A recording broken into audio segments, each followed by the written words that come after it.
মাথা খারাপ আপনার? আরেকটু হলেই তো ডুবে যেতেন। আপনি কি বোকা?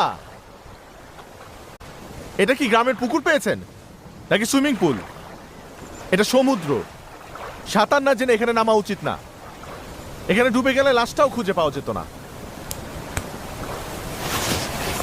সাঁতার পারেন?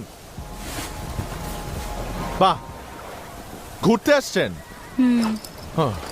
ফ্রেন্ডরা মিলে রিসোর্টে উঠেছেন নাকি? ওয়াও। দোস্ত, জল পড়া কিন্তু আসলে আসছে। ছেলেটা কিন্তু হেভি দোস্ত, প্রেমটা করোর সাথে করাই দি, সেটিং করাই দি দোস্ত। কি